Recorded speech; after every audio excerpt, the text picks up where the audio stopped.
I mean, I don't have any illusions. I'm not like some freaking John Lennon trying to, like cure the world with a piano ballad or something. But at the same time, I think listening to good music and being together and experience it live makes you people a bit less miserable, and makes your life a bit less miserable. And when people are less miserable, uh, it will be better for the whole planet. So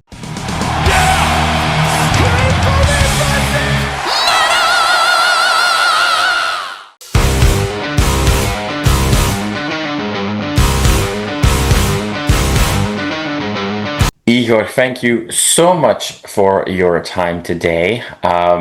It's I know it's a weird time for you and for everybody in the band because you are so eager to celebrate new material. There's obviously every day there is horrible news coming from Ukraine. That is a difficult balance for you. When we were talking just a little bit before the recording, you do come across as somebody that seems to be very calm and aware. Is that a facade? Is there underneath like a burning, energy and anxiety for everything that's going on, including obviously your music coming out? Or are you a person that is quite grounded and calm to begin with? How are you feeling today? uh, first of all, thanks for having me on your channel. It's a great pleasure. Thank you.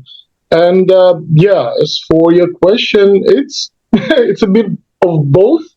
Like I myself originally from Donbass, so for me the whole war, the Russian invasion started more than 10 years ago, and I have had millions of different feelings, mostly anger and like depression and desperation about the whole situation. So like when the time passes, you sort of become numb a little bit Yeah. to a lot of stuff, and obviously, I don't want to become numb 100%. So each time that I read the news from Ukraine, I usually react to them, and I still post about them on Stone Jesus social media to make people aware that the war is not over and it's still going. And it's somehow getting even worse from, like week to week. And also to make people more open-minded and ready for what might come if not if they not like reacting in a proper way to what's happening in their own country as well, because we see like it's like a worldwide thing right now, like Hmm. the far right rising and all this other stuff that we're gonna get out of the way from our musical interview right now. But like, yeah, if we're talking about the serious stuff, man, yeah, Yeah, yeah, that's yeah, yeah. that's really hard. And I gotta say that like being grounded in music helps a lot. Like Okay. with our mental health struggles and with everything that all three of us are going through, because all three members of Stone Jesus are Ukrainians. Like there's a lot of things that will be reflected on the new record as well. That's why it's like our heaviest album to date, not only musically but lyrically too. So like a lot of that, I'm trying to uh, reflect in my writing, but again, not like in some cliche, cringy way, like put in bed, step the word. Because I mean, come on, this never helped anybody, and this just sounds stupid. And I'm not the Yeah, kind of yeah, yeah, person to yeah. do it like that. But yeah, like listening to this new album, you will clearly, Feel yeah, the it's like presence. it's noticeable that all of us are affected by what's happening, and yeah, we're doing our best to soldier on. Tell me what I should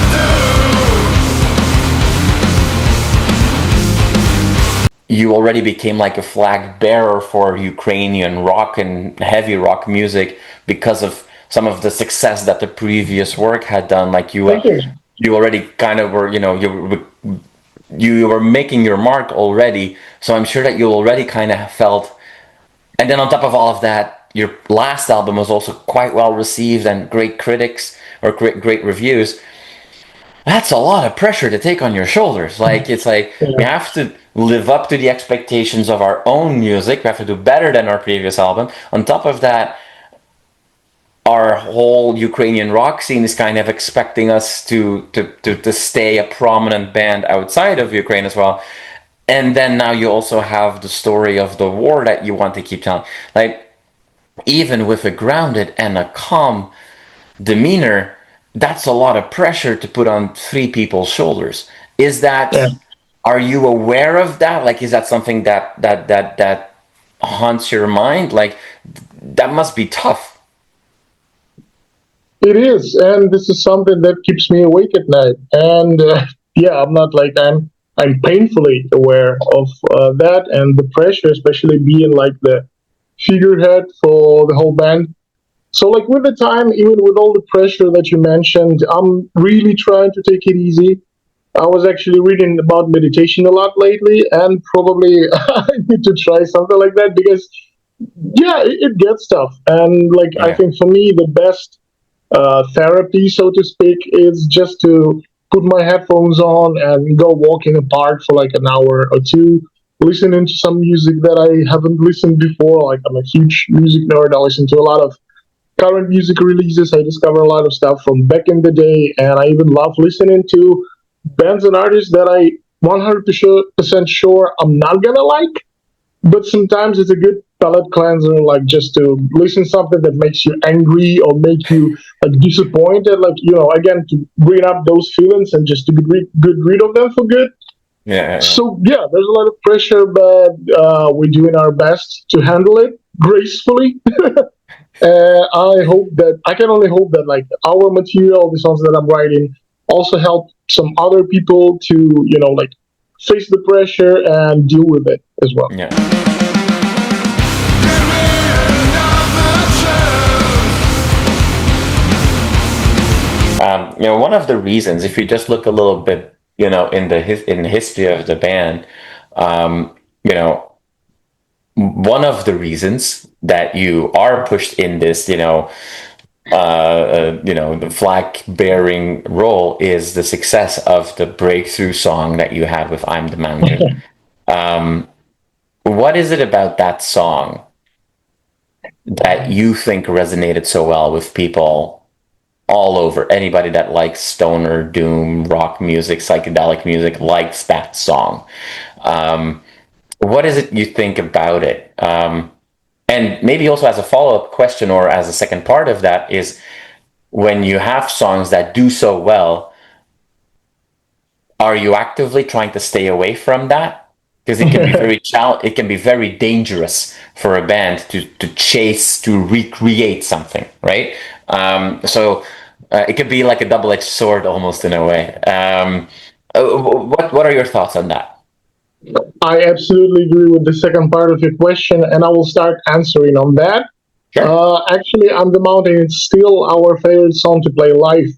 I love the energy that it brings. I love the feedback that the audience gives us. I love that it's not a simple 3 minute long verse, chorus. That's Yeah, it. yeah, yeah. Song. It's like there are a lot of twists and turns. It just flows more like a sort of movie than a song. It's like a story, and you need to be really concentrated from one point to another. Sometimes it's pretty challenging, if the sound is not really good on stage, or maybe if you're like tired after another 10-hour long drive and you have to play right now, something like that. Yeah. So yeah, it's still a great song to play live. I respect it. I love it. It's one of my favorite Stone Jesus songs that I've written. But like coming back to the first part of the question, it's kind of weird because the album was from 2012, Seven Thunders Roar, which is now regarded as like the classic Stone Jesus Yeah. album. And I remember 2012, and we were playing to 30 people, and we were sleeping on the floors. And like the song blew up on YouTube, I think early 2016-ish, something like that. It's now has like 16 million views and like a lot of people commenting on it. Like I get weekly emails and comments that this song like helped people a lot and saved their lives, and this is wonderful. But I need to also stress that it doesn't work as like a commercial hit. It's not like in pop Yeah. music where you have like Arena in mid 90s, or you have like a ketchup song in the early 2000s, and you can live from royalties in your mansion somewhere in Switzerland from this one Oh song wait, you're alone. not in a mansion in Switzerland right now? No, My mistake. unfortunately, this is not even my place. Like I'm not even renting it. I'm just like crashing at my friend's place right now. So yeah, the thing is that also you have like some sort of a jealousy from some other bands within the scene who would go and say like, hey, it's just a one-hit wonder, they haven't written anything else, despite the fact that we have millions of views and listens on some other tracks like Here Come the Robots and Blackwoods from other albums. So yeah, it's a really weird situation to be in, because I know for a fact that there are a lot of people who know us only for this song, and they maybe Right. come into a show like with their hands crossed, arms crossed, waiting just for On the Mountain and leave. But again, it's a nice challenge. It's our goal then to win them over with some new tracks, with some new spins on classic tracks, to show them different sides of Stone Jesus. Because as a songwriter, I really love the challenge, and I don't like being stuck in one gear. I love like writing different songs, and I see how people react to the songs, and it's very interesting to my autistic brain to be in this sort of process all the time. So yeah, it's kind of weird, but at the same time, it's a gift that keeps on giving. So props to On the Mountain for being what it is. And if I knew how it works, I don't think I would have written another On the Mountain, even if I knew Right. the receipt, because this thing needs to stay unique. Like, I mean, everybody knows Yesterday, but I don't think people know like hundreds of other acoustic ballads that Maka wrote. Like fans for sure, but like for regular folk, it's Yesterday and that's it. So Yeah. maybe there's a certain charm in keeping it unique and keeping it like that way.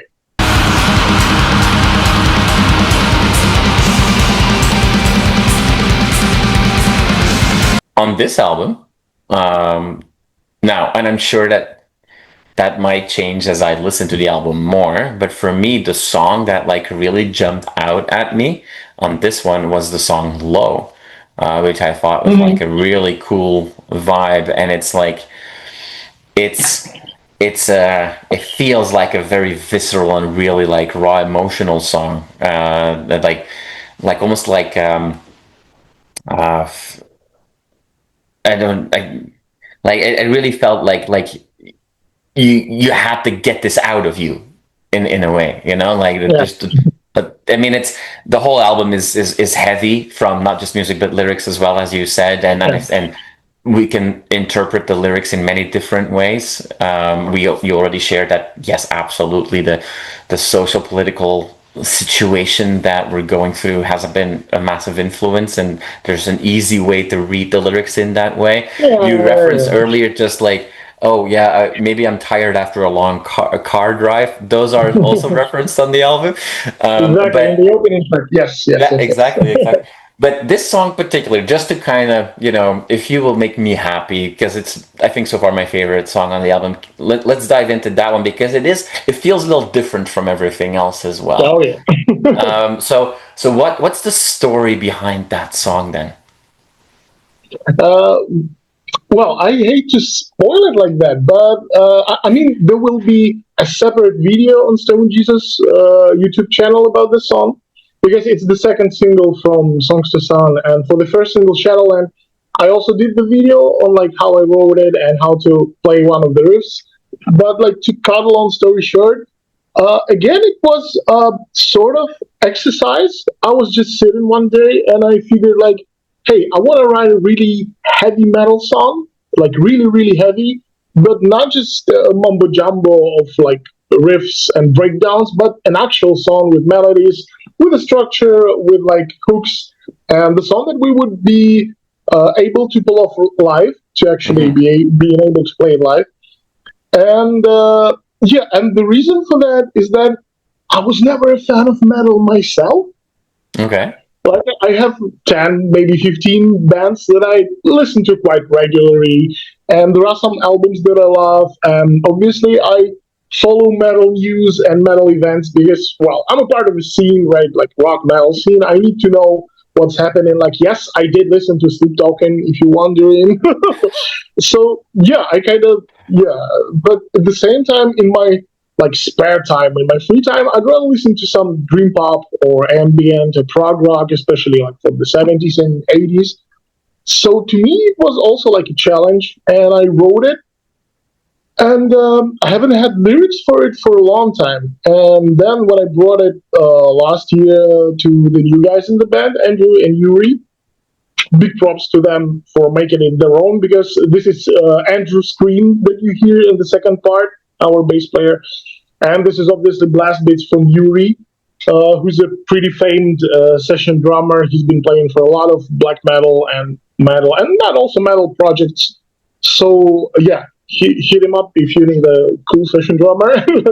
So when I brought it to them and we agreed on it, I also came up with this set of lyrics about being a huge people pleaser, because this is Right. something that I'm battling now, right now, myself. Oof, because it's been a problem for a while, and it's been a problem for like most part of my life. So yeah, this is basically a song about trying to please everyone and failing at that, because obviously you cannot please Yeah. everyone ever. And like this intense nature of the song, yeah, it is reflected in the lyrics, and the climax that you hear within the song is this like final point of like boiling and yeah, going on a rails and just yeah, losing it. And we're gonna play it live in the middle of September when our festival season wraps up, and then we will play it live on Australian tour and the upcoming South American tour, and of course later on. And I'm really, really wondering what's the reception gonna be, because yeah, this song is as far removed from the Seventh Under sound as possible. Yeah, yeah, But at yeah, the yeah, same yeah. time, I think it's an essential part of Stone Jesus' songwriting catalog. Uh, yeah, because I'm the person writing that catalog, and I need to stop people pleasing. So I'm gonna say There you this is go. the one that all of you should listen to and take attention and yeah, add to your favorites in your playlist. So there you go. I think that will happen. And also because it stands out, it is still different. And even a chunky, heavy, slow tempo doom set needs a rocker, like just Oh, obviously, to obviously, get the yeah, crowd moving. So I think yeah, I also love how you just casually throw out like, oh yeah, we'll try it when we go to our Australian tour and our Latin American tour. yeah. Like, how insane is that, really? Like that, not just that you get to play that, but also that this genre of music, like this stoner, doom, psychological, psych rock, whatever, it has always like been steadily very popular in parts of the U.S. The Hmm. sound is like it oozes with California often, and sometimes a Yeah, little swampy Florida stuff. Um, but in the last like decade, I want to say this hmm. has really become more popular. And sure, maybe not like the ketchup song in the early 2000s. God, what a throwback earlier. But the genre has become a lot more popular globally, and in Europe specifically, like there's a lot of cool bands from Italy all of a sudden. Like Yeah, it's yeah. like California Sweden, Italy, stoner rock. Germany, Right, Poland, Greece. exactly. Yeah. It's all over now. To wrap us up, with a positive note, because there's a lot of doom and gloom in the world right now, especially in Ukraine, and you channel all of that. But to wrap us up in a positive note, as someone who's living that, who is going to Australia, to Latin America, and seeing the fans really want you there, Yeah. excuse me, what is it you think about this genre that now it is getting like this resurgence, if you will, and not just very, very local scenes, but all over? What do you think makes people so into it right now? Is it just getting high Uh, and getting stoned and forget everything that shit in the world? Or is that too easy? uh, Being not a fan of genre myself, like I not listening to stoner rock or stoner metal at all. I only listen to some songs from some bands that like we're good friends with, and I would be touring with them, like Mustard Sky and Greenleaf and Somalia Club. And this song would stuck in my head, and I'm like, okay, yeah, I guess I love them now. Yeah, yeah, And being not a huge genre guy, like in general, because as I told you, I can listen to basically all types of music. Again, starting from Macarena and ending with a band on your shirt, by the way, the great prog death, prog metal band Asians. Shout out to Canada. Yeah, really great scene you have there, guys. So, like, Yeah. taking all that into account, I would be pretty arrogant, and I would say that it's not about the scene, but in this particular case, I think it's about the songs. Like, I really think that the big strength of Stone Jesus is the songwriting part and the songs that we play, the songs that I write. And I know it also works for other bands. Like, as much as people would hate on, say, Ghost for not being metal enough, there's a great songwriting there, and there are amazing hooks, and people love them, and the band is growing, and yeah, everybody's having a great time, and it's a great experience for everyone involved. So I would say us, like being a bunch of Ukrainian dudes, especially me being from like small rural mining town in the middle of Donbass, like in the middle of nowhere, and suddenly going to play Australia and Latin America with my songs that I've written somewhere on some rented flat on a hot key of summer day back in 2010 or something. I think it's a huge testament to the fact that people really respect and people really love good music when it brings emotions and it brings a lot of vibe to them and a lot of things that they would relate to. And I see it not only like in stoner, or I see it like happening to a lot of other bands as well, because like of course there are a lot Hmm. of like artists who don't really have this as their strength, or maybe there are a lot of artists who play with some other types of like emotions, and they maybe rely on gimmicks a lot, like all the masked bands, all those like the theatrical bands and whatever. But I think at the end of the day, king of the hill is the song. Like if the songs are strong, people will follow you, and like if the songs are not strong enough, well, you gotta find something else. And in our case, yeah, we're blessed with this gift Yeah. of Yeah. doing good music and like bringing it to all people in the world, and again spreading the message of love and respect and unity, and hopefully, I mean, I don't have any illusions. I'm not like some freaking John Lennon trying to, like cure the world with a piano ballad or something.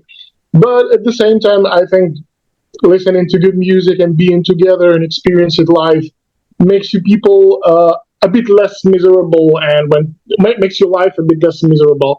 And when people are less miserable, uh, it will be better for the whole planet. So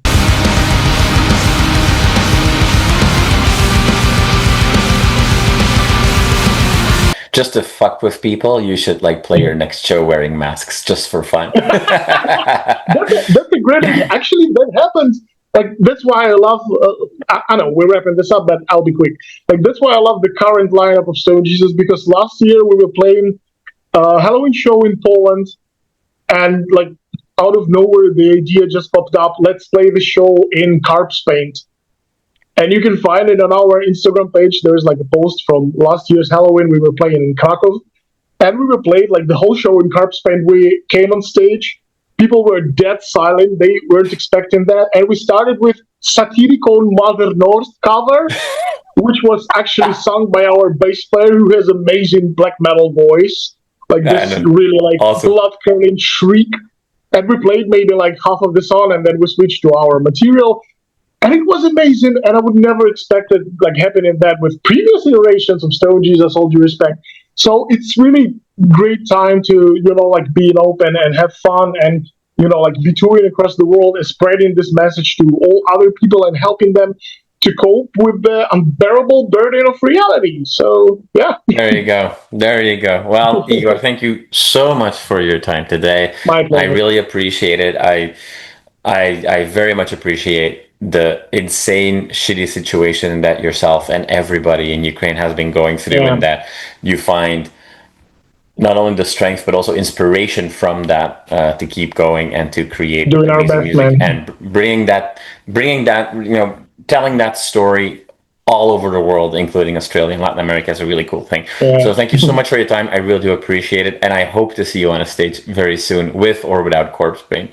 Yeah. Thanks, man. This will happen. This will happen.